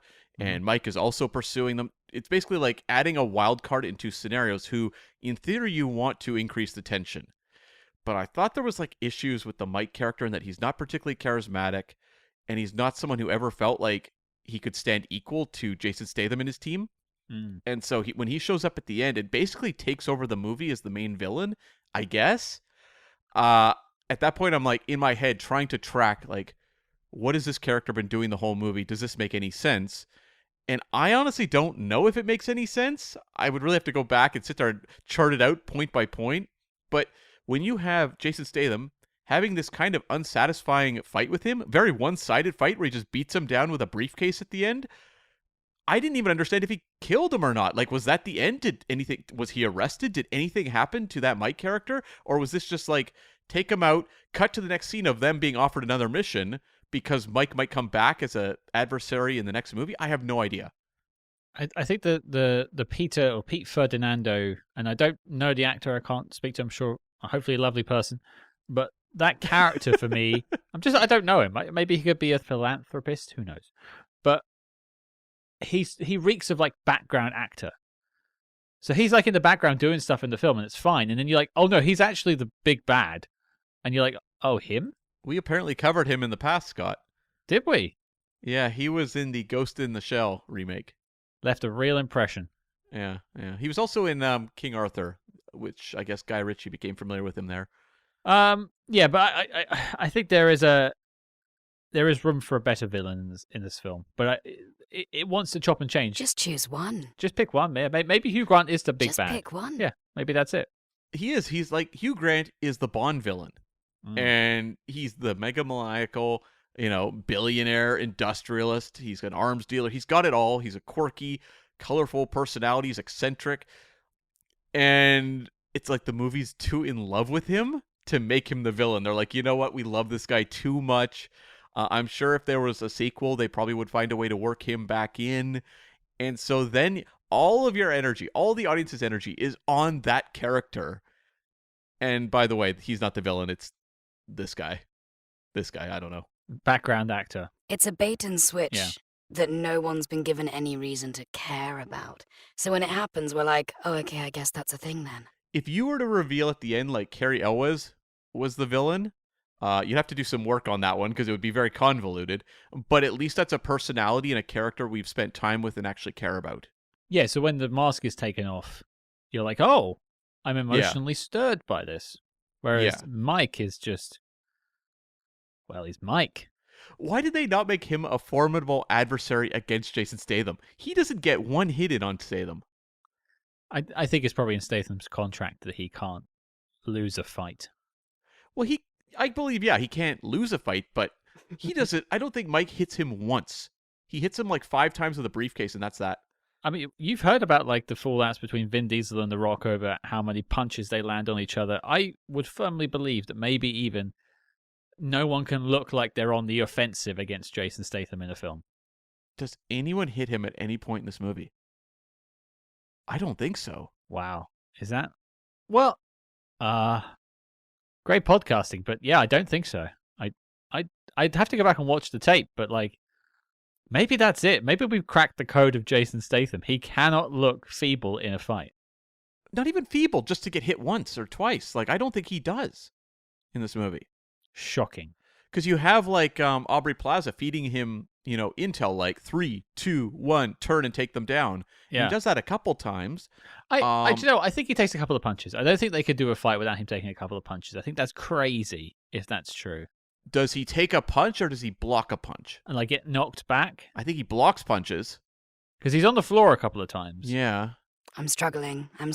Okay. Anyway, but I think that is maybe part of it. You've spoken in the past about the whole like Samuel L. Jackson won't run on screen because it affects the character of Samuel L. Jackson. Maybe it is just a Jason Statham thing. He needs to maintain the look of the Stath. Yeah, and that makes, I think, the action at the end where he's running around with the machine gun a lot less exciting. Yeah, because it's plot armor. Yeah. Yeah. Okay, well, I think we've critiqued it enough. Any final notes before we go to the knock list? Any observations or questions we have about this film before we wrap it up? Kathryn, anything from you? I feel like this is a film that would have benefited with having a bit more Eddie Marsan throughout, because whenever they went back to him, it felt very succinct and very well written, and it really drove the plot forward in a meaningful way. And I think if they'd just given him a little more time, it could have been a more cohesive film. He's got a real like M energy to him, and when he finds out at the end like the AI entity and what it's gonna do, he's like, clear the room, and then like, Sandra, get the PM on the phone. You just know he loved delivering that line. Yeah, it's pretty good. Even I enjoyed it, and I'm not an actor. But he's also like quirky. Like, I mean, a lot of characters in this movie are all quirky. They're all capital Q quirky characters, but like M is usually like a little dry, and I like that. There's like an authoritative presence of M. I like that Eddie Marsan is kind of like wacky himself. Like, it really is kind of setting the tone right off the bat, where you have M is kind of weird, and the handler is kind of weird, and that leads into all the other characters you're going to get introduced to. I think you have to be to survive in the world of espionage, like a little bit loose, because I just think otherwise it'd just be miserable. Yeah. Well, that's true. Everyone betrays you. Can you imagine that? Like, you live in your life, and you go to work, and your boss is like, haha, here's a gun. And you're like, oh no. And you go home and your wife, and you're like, hey, how you doing? Oh, what's that knife? Put it down. No. Like, you just couldn't live that life. It sounds miserable. It does. It does. Cam, any notes from you?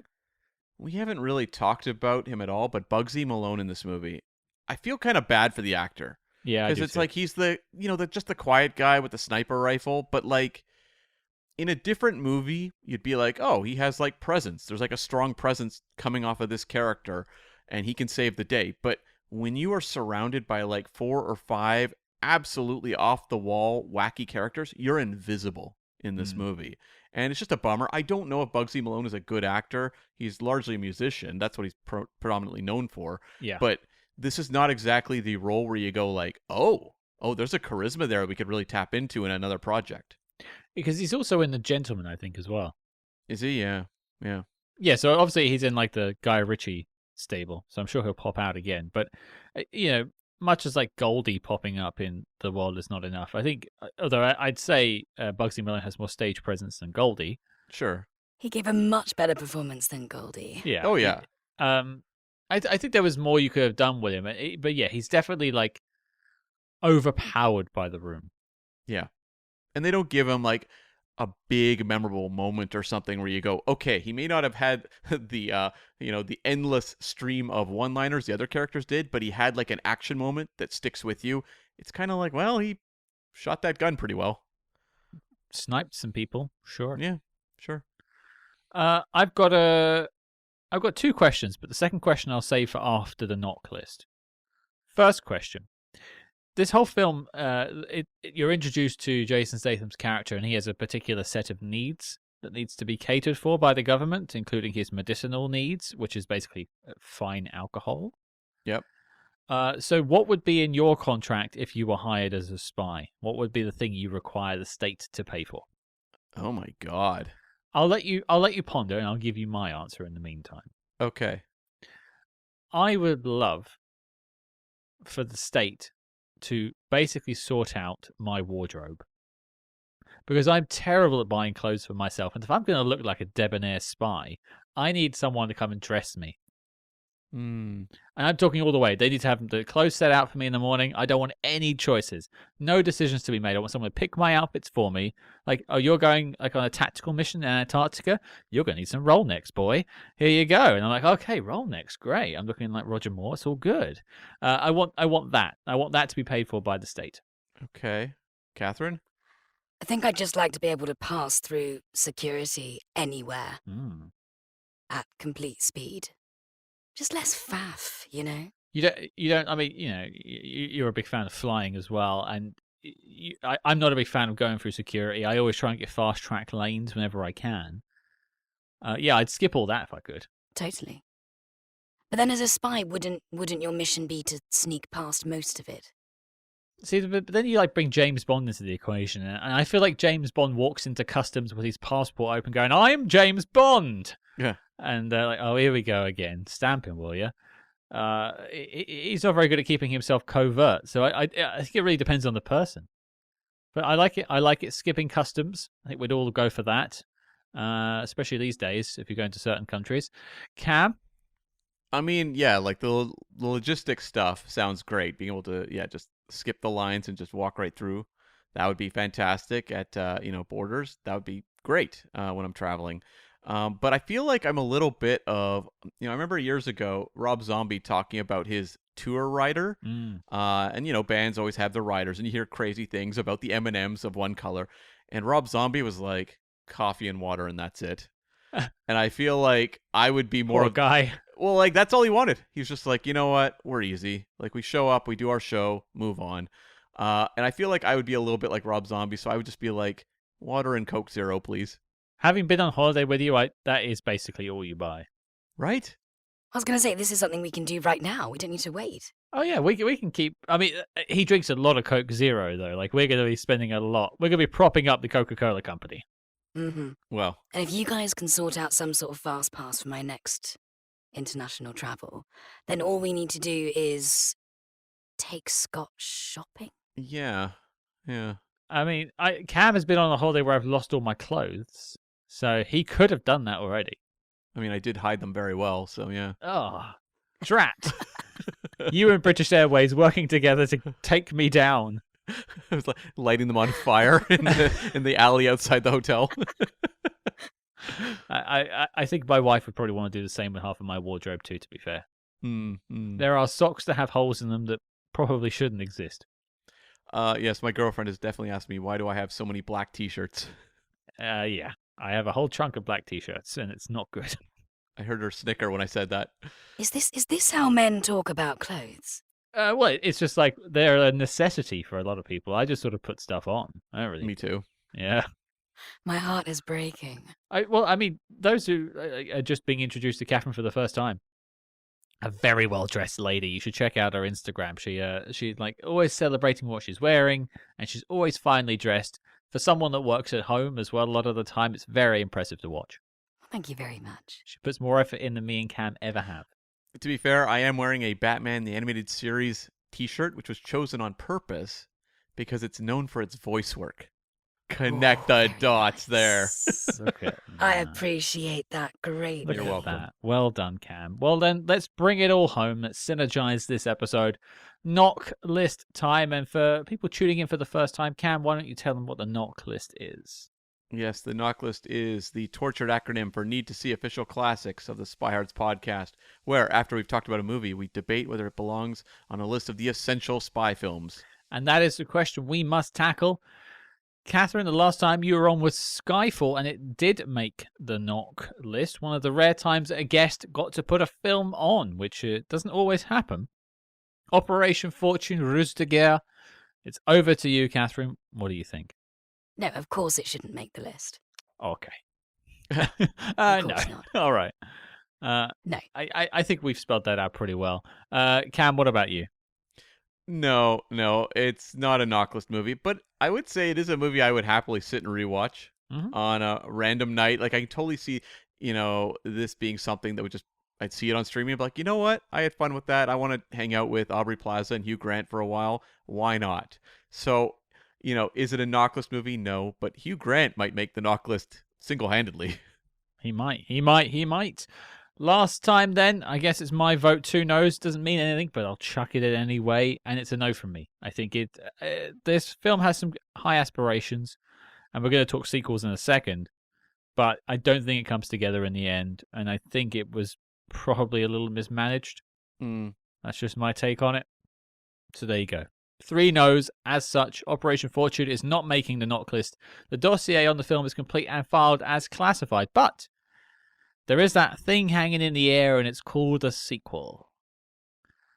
I'm not sure it's going to get one, but I'll throw it out to our esteemed guest, Kathryn. What do you think? Do you think there's a future for Operation Fortune franchise?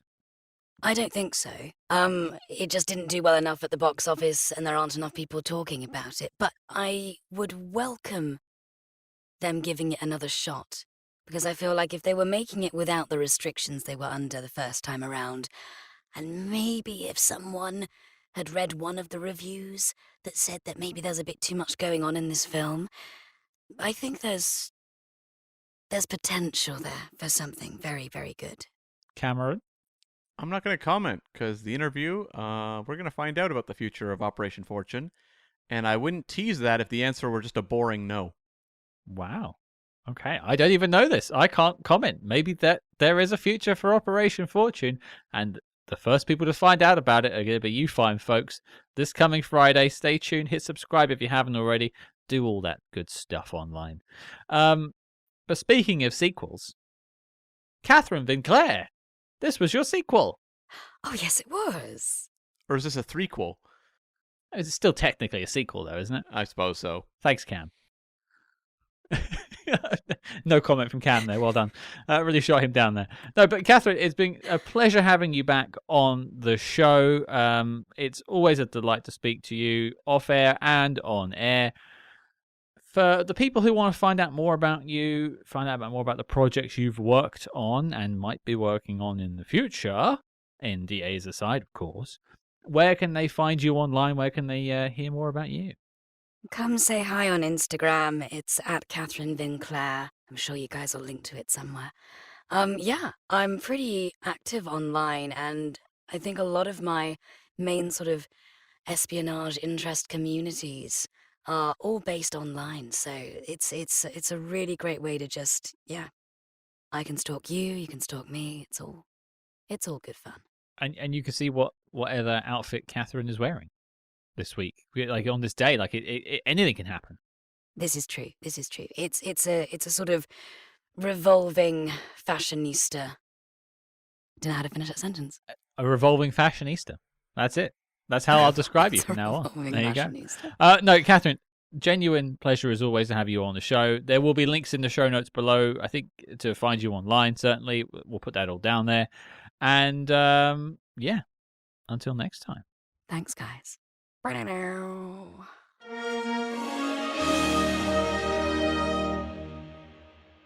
There you go, folks. That was our chat about Operation Fortune, Ruse de Guerre. What a chat. What a guest. Thank you, Kathryn, for coming on for the third time and talking spy movies with us.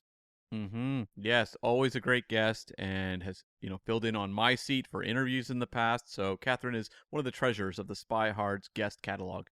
Yeah, we didn't even mention it, but she is our Miss Moneypenny. That's right. Yeah. A role she relishes, and it must be tough working alongside us, I have to say. I mean, there's a reason Moneypenny has spin-off stories in the comic books. I think Kathryn is already more than ready for her own spin-off. I think so too. I look forward to the day Kathryn has her own podcast, and I hope she does. She's got the voice for it, as one might say. But yeah, Kathryn, thank you for taking the time. I hope you all enjoyed our chat about Operation Fortune. It had a bit of a mixed time with audiences, so I think I'm keen to continue the conversation on social media this week and see what you all think of it.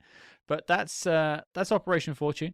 Later this week, Cam is sitting down with one of the co-writers of this film, Mr. Marn Davies. Promises to be quite the insightful interview, and a couple of secrets to be unveiled by the sounds of it too. Yes, there's definitely some nuggets to be drawn from this interview that I think are a lot of fun. But that's this week, Cam. That's Operation Fortune. What's the next mission?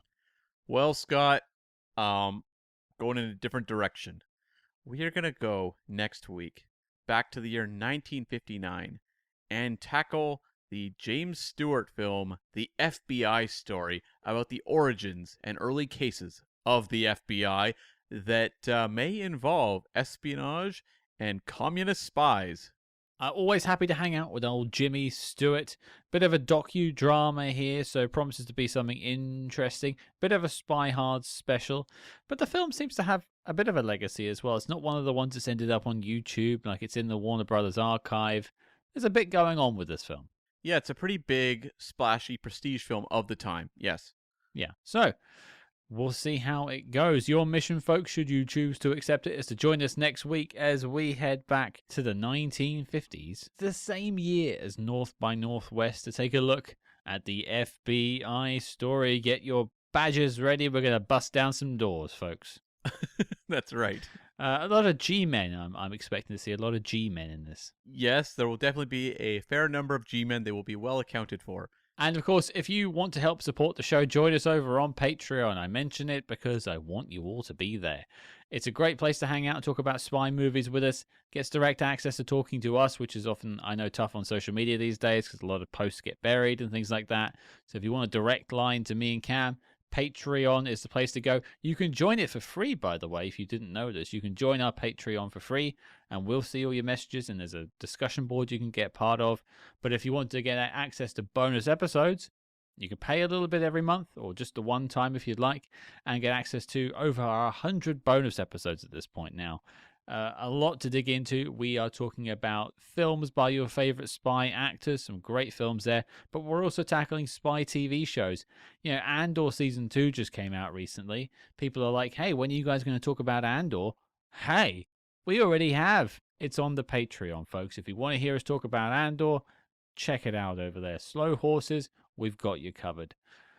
It's all over on patreon.com/spyhards. Link in the show notes below if you want to find out more.